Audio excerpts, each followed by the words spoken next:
So this video today is one of the most important videos that I've done on my channel, and the reason for that is that the topic I'm going to be covering today is causing so much widespread fear, stress, anxiety, concern about the future of the planet. That sounds quite drastic, but I think that is the case, and many people are really concerned and very fearful, as I say.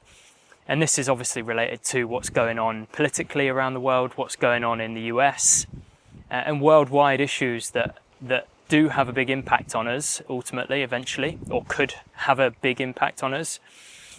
And I wanted to present my take on it and some important things for you to think about from the perspective of, from my perspective, I guess, as a meditation teacher and someone who has been on the spiritual path for a long time.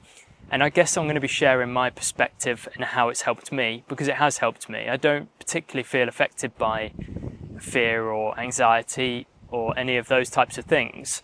And so hopefully what I'm about to share will be of some value to you if you are worried and concerned. The first point that I wanted to bring up, and I think it's so easily overlooked. It's like thrown around like it's nothing, in many conversations spiritually. And it's related to thoughts. Every single thought that we have, we are putting out into the world. Every single thought we have also has the ability to manifest. So everything that you see around you that's man-made has been created by someone's thought. Someone initially began as that being a thought in their mind, and then they expanded on it and created it into something real, something physical. Your phone, this camera, my t-shirt, this would not exist if it didn't begin as a thought in someone's mind. So thoughts become things. Now, the important thing to remember, I think, is that every thought that we have and we give life to, i.e. we engage, we're putting that out into the world. We're very much like We're like a outward-facing mirror, if that's the right way of putting it. Everything that we do, we're expanding into the world with it.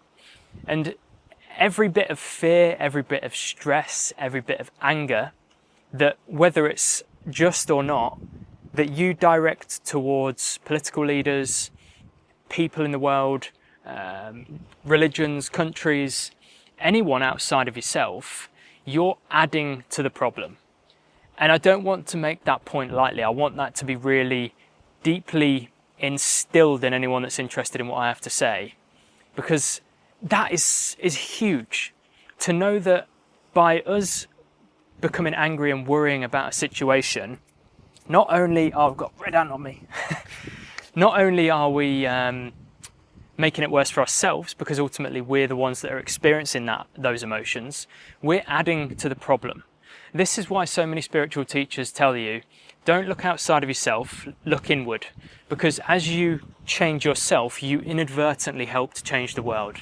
The world will look very mean and very ugly if we allow that perspective to expand. My first point is to look at how you're feeling, and don't allow yourself to place the feeling in the responsibility of what's going on outside, because you're the one that's feeling the anger, the sadness, the worry. You're the one that's experiencing it. It's not because of something external. It's because of your perception of something external. It's the way that you've allowed your mind to run around something external.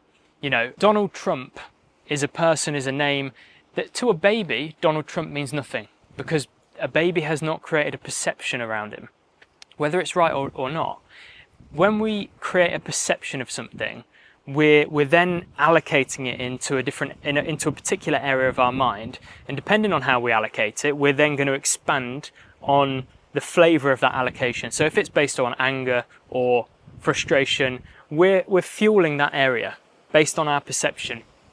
Now, Mother Mira said something really powerful which stuck with me, and she said that you don't change people by hating them, you change people by loving them. That's very hard when someone is doing something that you think is utterly wrong. And I'm being impartial politically. I don't want to add my opinion in or get into some kind of political debate. This is purely around how to deal with things in our environment, and just that happens to be political matters at the moment.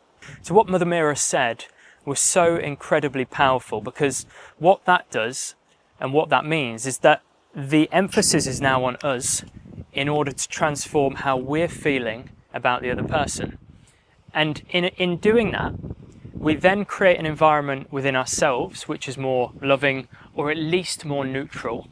And inadvertently, with the point that I made at the start, we're now putting love into the world. We're now actually adding something of use, something that's beautiful into the world. So we don't want to be adding to the problem. This is what I'm trying to get at. And all of our collective minds are adding to the problem, mostly. You know, a great deal of people are angry and worried and all of these things that I keep mentioning. And by living in that state, you're only adding to the problem. So these are such powerful, important points, and I really don't want them to be taken on lightly. I would, if you're interested in actually overcoming how you're feeling, I would really encourage you to meditate on what I've just mentioned there. You know, sit in a meditation, picture whoever the political party is or the political leader that's causing this within you, and try to find it within your own heart to change that feeling. And it doesn't mean that you have to agree with them. It doesn't mean that you have to be on board with what they're saying, but it just means that you transform your perception of them. You understand that they're an embodiment of the divine. You're an embodiment of the divine. Whilst we're living in duality, i.e. I'm a separate person to that political person there, it's easy for us to create an enemy. But when we start to see and understand and remind ourselves that that embodiment there, whether they feel very far from us or not, is an embodiment of ourself. It's an embodiment of the divine, which is what we all are. And the third and final point that I wanted to mention is that if you're listening to this video and you're still with me now, you're probably very spiritual. You're a spiritual person. If that is the case, and if you do have a belief in the divine, for example, to surrender to what is happening in your external environment is a huge marker of your faith. And the fact that many of us struggle to accept what's happening, or to have faith that the outcome is going to be positive in the end, whether there's a lot of drama or not, that is a marker and a show of our level of trust and faith and surrender in something greater, whatever you want to call that thing. In a sense, what we're really saying is that until this external event unfolds in a way that I think is best, me as a finite being, you know, as a very limited being, until I see it unravel in a way that I think is best, then I'm not going to be satisfied. And I personally think that a wiser way of looking at this is to say that, okay, to me at the moment, in this little snippet that I'm seeing in existence, this looks very, very bad, potentially. However, I can't see the whole picture, and I know that there's something, the divine, that is part of it. And I'm going to put my faith and trust in the divine. Now, this can seem as though you're not willing to put in action. And what I would say is that if you do have that inner faith, prayer is huge. Transforming how you personally feel about these different people, that is huge. Now, Mahatma Gandhi was what was called a vibhuti, and that basically points to someone who was a soul that came down for a specific purpose. And that specific purpose was to change the political landscape at the time in India, amongst other things, but that was his purpose. He was you could say like a special soul. He was a vibhuti, they call him. Now, there may or may not be other people like that around the world now. I'm sure there are. You may be one of them. However, the likelihood is that the vast majority of people aren't going to make a big change outwardly in terms of what's going on in the world. So unless you're like absolutely hell-bent on changing what's going on, and you want to put in action and you want to direct your life completely to uplifting the world in some way or another, which for most people is just not even possible with a family and a job and all these other things, the next step for us is to change ourselves and to change how we're perceiving the situation, and have faith and trust that there is something beyond us that is helping it all unfold in the way that it should unfold. And by us adding love to the world, by us accepting people in the world, by us transforming ourselves in a big way, actually, we're changing the world from within ourselves. So this is really the message that I want to share with you today. I don't want to overclutter this video with loads of different points, because I think these points that I've mentioned are worthy of being meditated on, and I think everyone should dwell on these ideas a lot to try to fully understand them and see if they resonate with you. I hope this video helps, and I'd love to hear what you think about it, so please do let me know in the comments. Failing that, I'll see you on the next one.